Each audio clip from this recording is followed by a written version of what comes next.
Hello. In this video, I will demonstrate using the CRAAP test to evaluate business information. CRAAP isn't what you think it is. CRAAP is actually a memorable 5-letter acronym that stands for currency, relevance, authority, accuracy, and purpose. In this example, I'll be using the CRAAP test to evaluate information sources on the local company S. Martinelli and the industry in which it operates, the juice industry.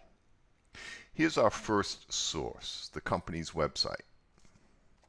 I find information about the company's history,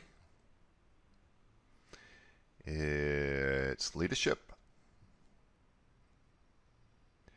and products produced.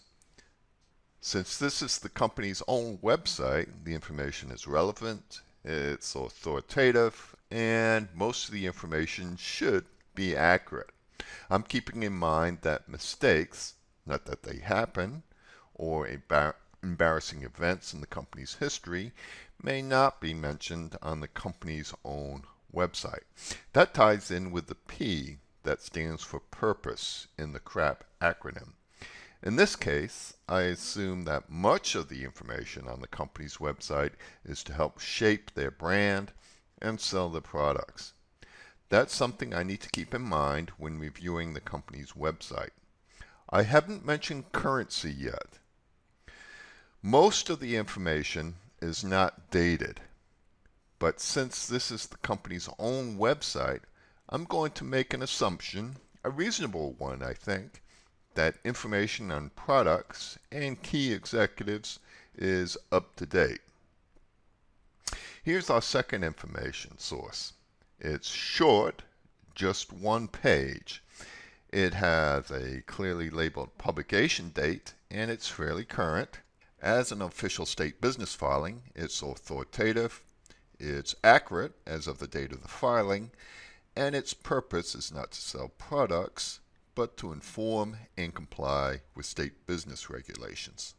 It confirms key executives and adds a little bit more information that I didn't have before, a list of 3 board members. Not a ton of information, but Martinelli is a private company and I'm interested in any information I can find. This is the third source. It's not from the company's website, and it's not an official government document. It looks relevant. It is dated, although now the information is a little older. It does have an author, although in this case, this looks like an article, and the author is probably a staff reporter. Information at the bottom confirms that this is a news source. That gives me a more positive view on authority and accuracy, and that a key purpose of the information is to inform the reader. The next few sources focus on Martinelli's industry, the juice industry. Here is an IBISWorld report I downloaded that covers the U.S. juice industry. It doesn't mention Martinelli, but it's still relevant because it covers information about Martinelli's industry, such as size of the market, industry trends, and industry outlook. It has an author who's probably a staff analyst. To help me better judge authority and purpose, I need to know more about IBISWorld. Here, it lets me know that IBISWorld specializes in analysis and industry research for the business community. That helps with authority, and the purpose of the information is to inform, as well as obviously sell industry research. Publication date is very current. That's good. Looking at the data, for example, this report states industry revenue of $10.4 billion.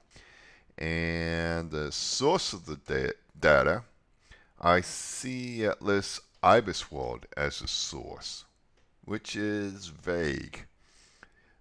Digging deeper, IBISWorld here describes how they review hundreds of official and publicly available sources.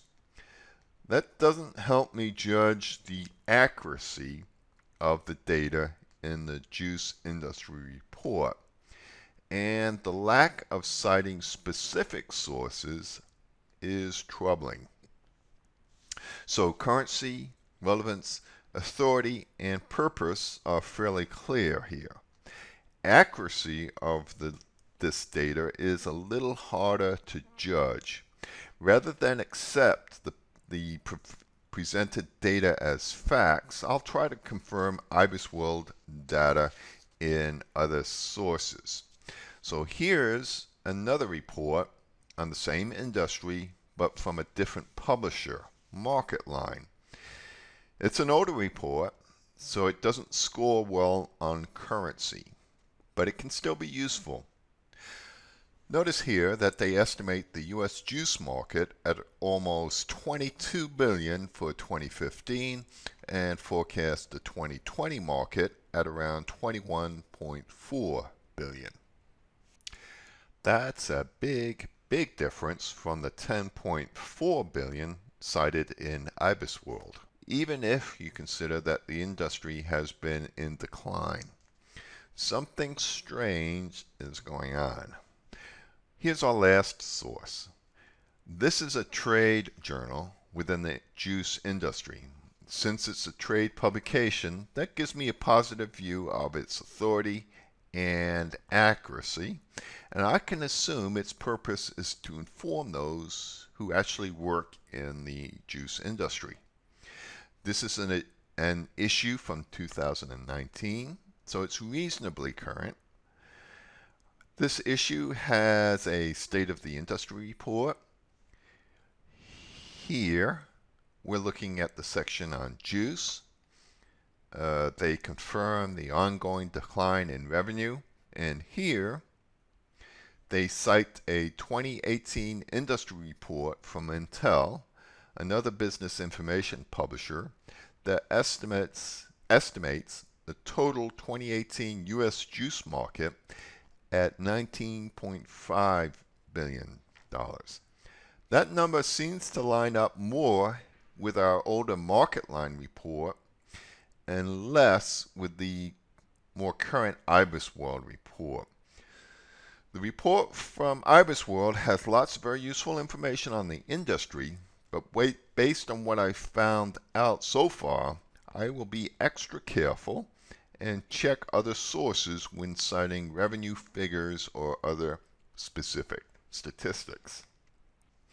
Those are some examples of using the CRAAP method to evaluate business information. I hope it was helpful.